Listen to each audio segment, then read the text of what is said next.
Hello everyone and welcome to my Soap Twist 24 channel. I hope everyone is having a wonderful day. Before we begin, please hit the subscribe button and give this video a thumbs up. Ridge Forrester stood in the dark light of his design studio at Forrester Creations, the air heavy with the aroma of new fabric samples and a slight metallic tang of sadness. It was late, far after midnight, and the Beverly Hills skyline twinkled mockingly through the floor-to-ceiling windows. His hands, always firm as they sketched fantasies of perfection, trembled slightly as he gripped the damning evidence, a crumpled blueprint with torn edges from frenzied handling. Deke Harlan, the young designer he'd been mentoring for 2 years, had taken it. Not just any design, Carter Walton's masterwork, a gown for Hope Logan's next fashion show. Ridge's heart wrenched not only for the treachery, but also for the youngster he'd considered a son. Deke came through the door, his face pallid and his eyes wide with desperation, like a cornered animal. "Ridge, please, you gotta listen. It wasn't like that. I was just inspired. Carter's been hogging all the spotlight and I needed this chance." Ridge's voice was a low growl tinged with anguish. "Inspired? You copied every seam, every bead. This is theft, Deke. Plain and simple." He handed the blueprint across the desk. Deke's fingers touched it, and he recoiled as if burned. The room became silent, except for the distant hum of the city.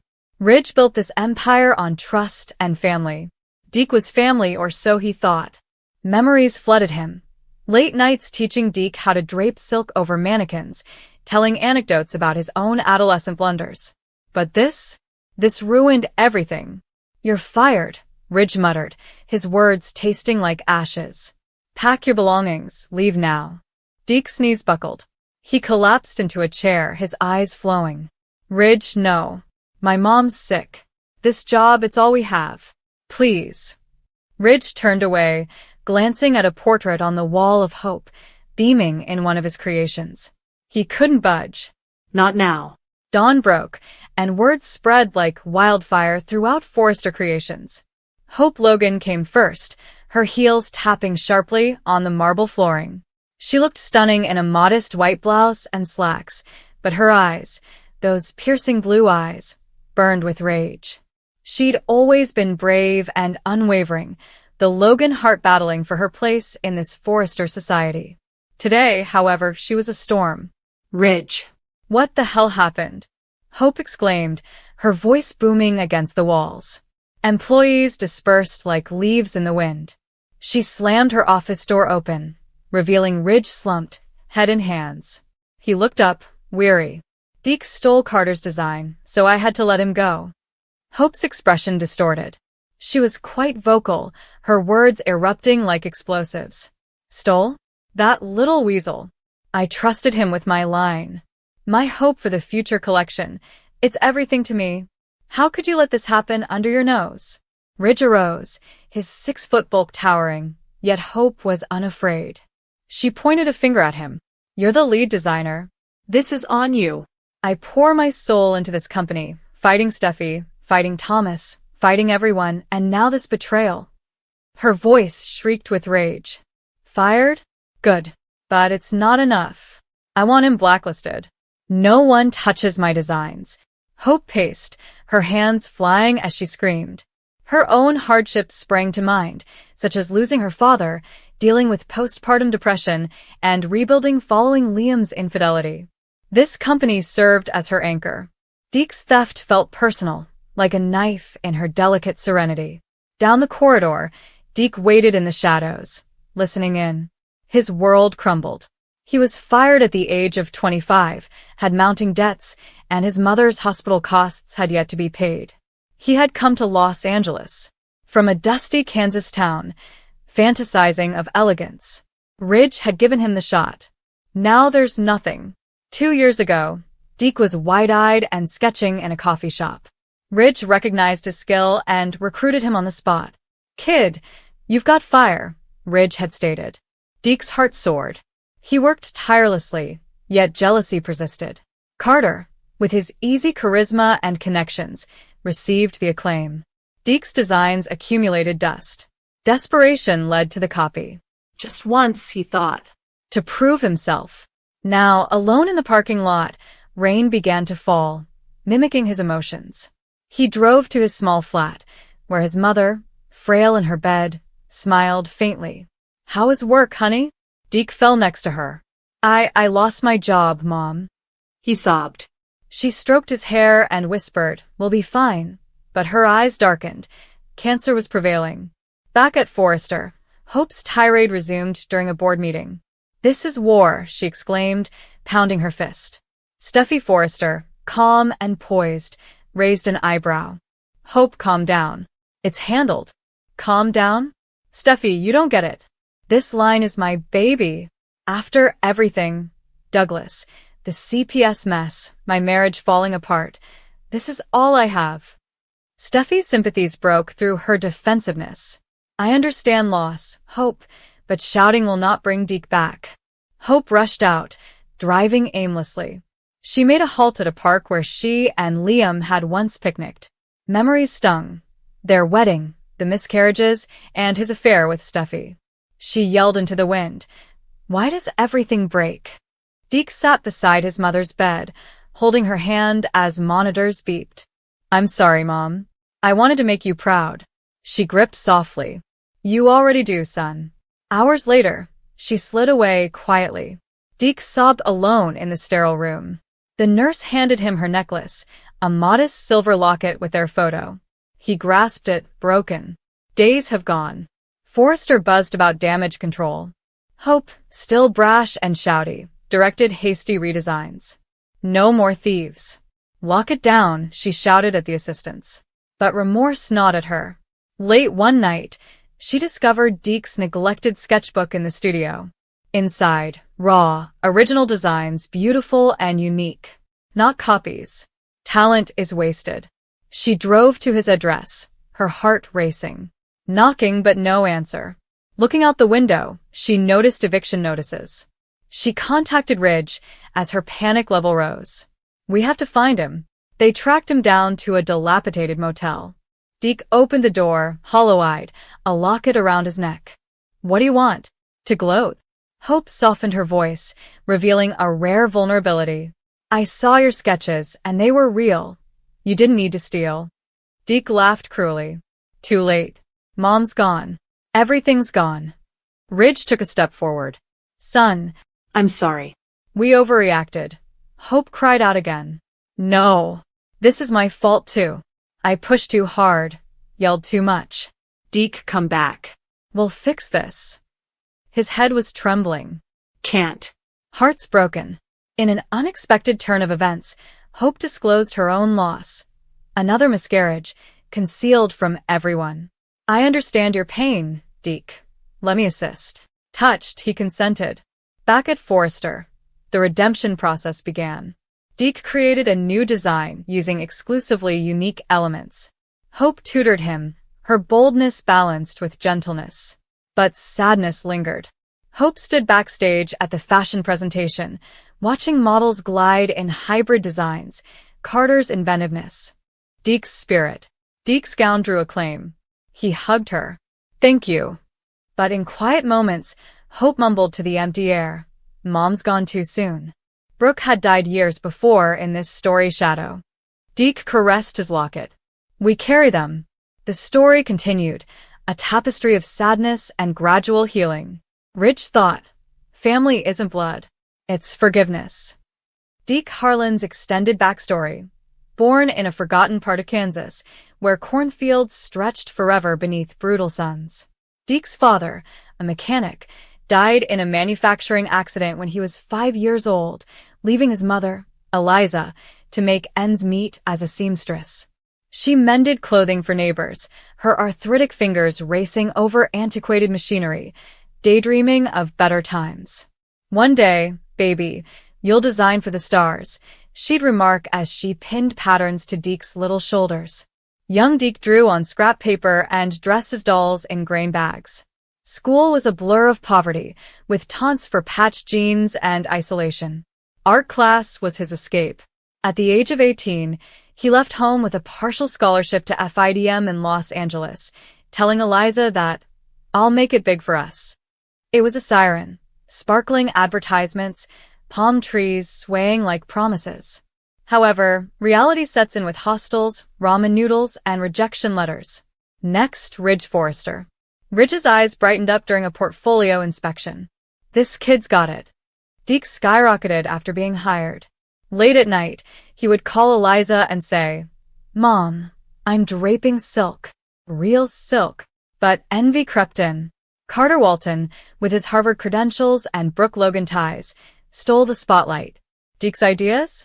Nice, but refine, Ridge replied. Eliza's desperation culminated when she was diagnosed with stage 4 pancreatic cancer. Bills mounted.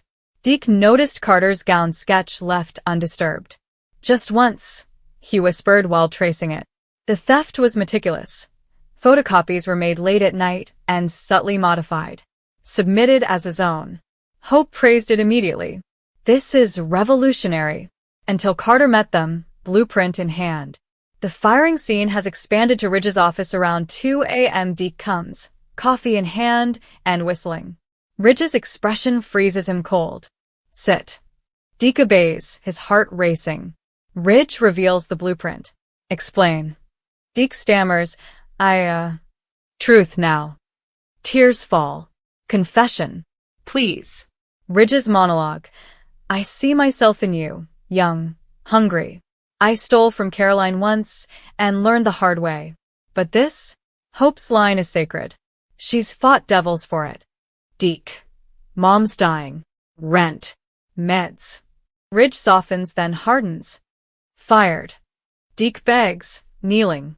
Security dragged him out. Hope's arrival. She comes in, hair wild and voice thunderous. "Ridge Forrester. What the actual hell?" A detailed scream.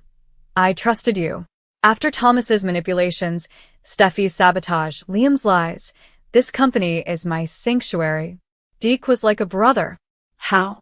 Why? Ridge provides a calm explanation.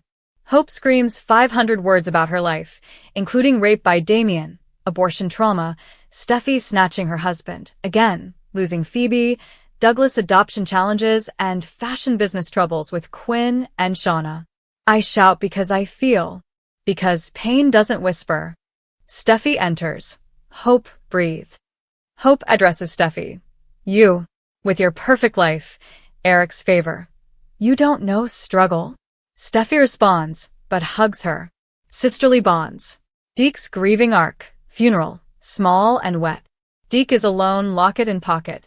Pastor describes Eliza's kindness.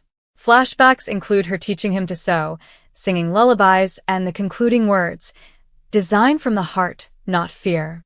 Deke travels Los Angeles. We are now homeless on the streets. Sleeps in the car and eats from dumpsters. Attempts suicide with pills, but Lockett stops him. Mom wouldn't want this. Hope's subplot. The miscarriage reveal. Alone in the bathroom, bleeding, sobbing. Calls no one. Barry's ache at work. Search for Deke. Hope hacks HR data, dramatically, and discovers an address.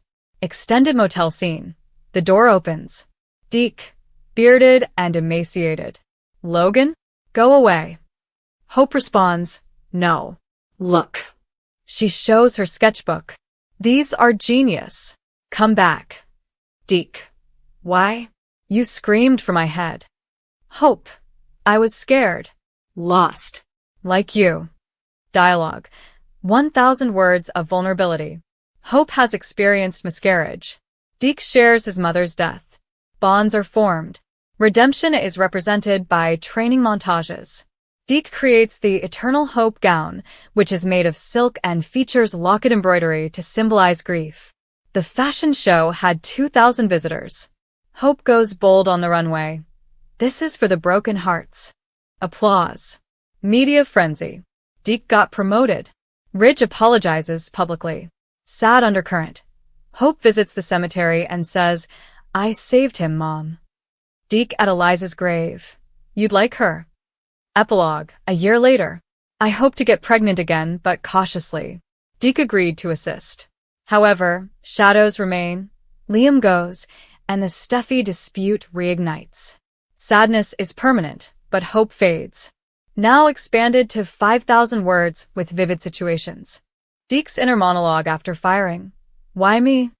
Worked 80 hours a week, and sketches ended up in trash. Carter has yacht parties. Mom's chemotherapy is cancelled for tomorrow. God, why? Hope's rant transcript. Ridge, listen. I built hope for the future from nothing. After the Spectre fire, after my diamond necklace stolen, after Bill Spencer's kidnapping threats, after my own husband's betrayal with your daughter, I poured tears into every stitch. Deke's theft is like ripping my soul. I shout because silence lets evil win. Fire him? Ban him from fashion forever. Ridge. Hope he's young. Hope. Young? I was young when I lost Beth. When I fought for Douglas. No excuses. Extended board meeting. Arguments, votes, tears. Deke's motel nights. Fading nightmares of his mother. Ridge's disappointed eyes. And Hope's screaming echoing. Hope's park scene. Sits on a seat. Recalls Brooke's deathbed. Fight bold, my girl. Hope screams to the sky. I am fighting. Sketchbook discovery. Pages of dresses inspired by Kansas sunsets and mother's smiles. Pure, heartbreaking beauty.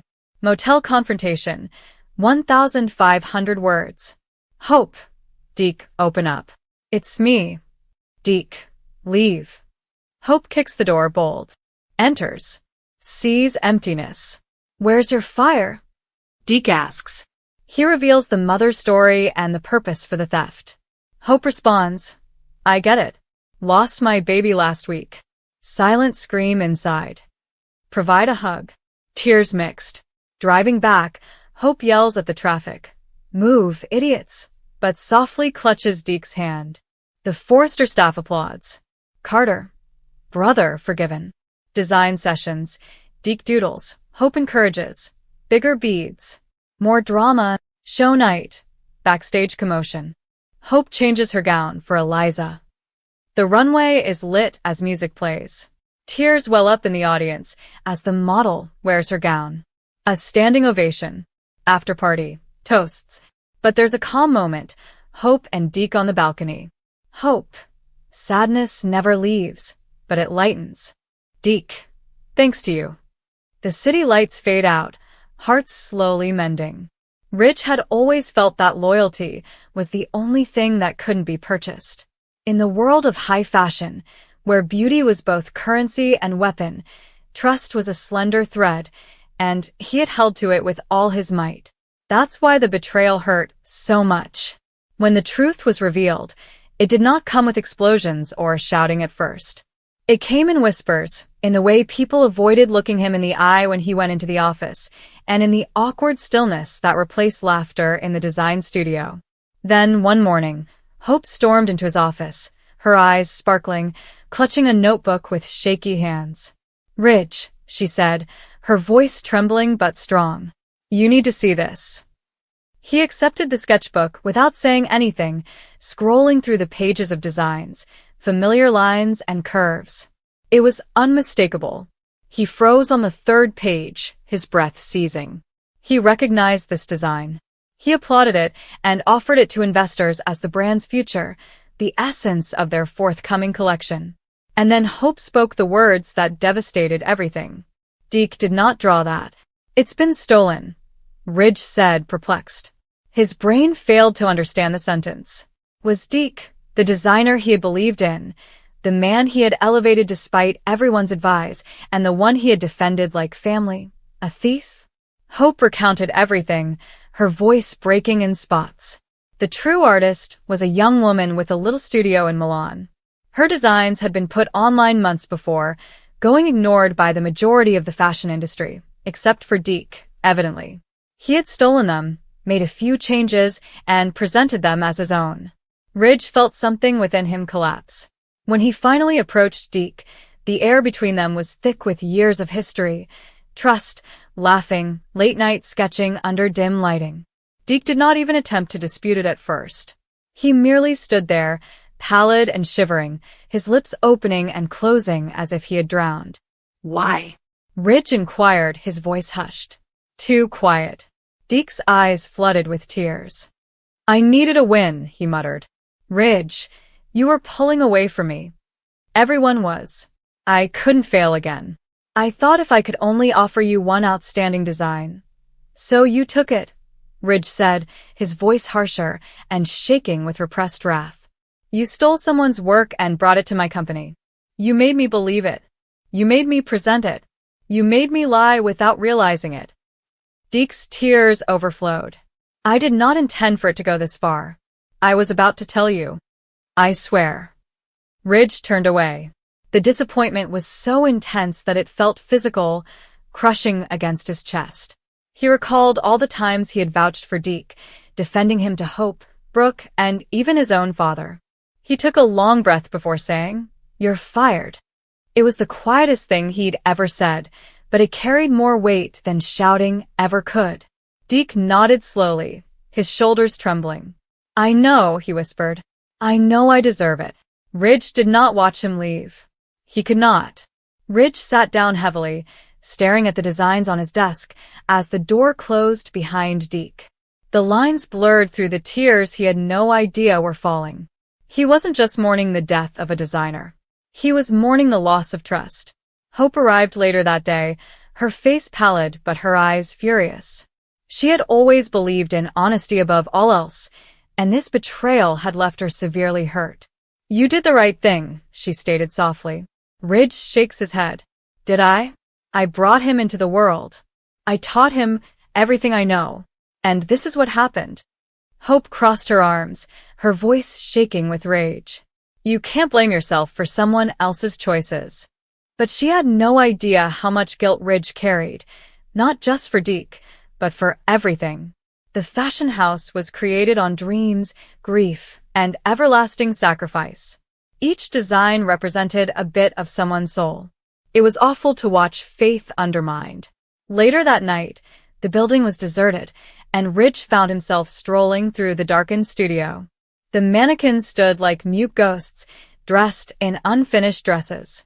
He came to a halt at one of Deke's old sketches pinned on the board, now tainted with the reality. He ripped it down carefully, the sound of tearing paper ringing in the silence. In another area of town, Deke sat alone in a dim apartment. The silence was deafening. His phone rang frequently, with messages from reporters and friends asking questions he couldn't answer. He did not respond to any of them. He focused instead on the blank pages of his sketchbook. For the first time in his life, he was unable to sketch. His hands shook excessively. Every time he attempted, he saw the woman whose art he had stolen, as well as Ridge's face, which was filled with incredulity and grief. He'd wrecked everything.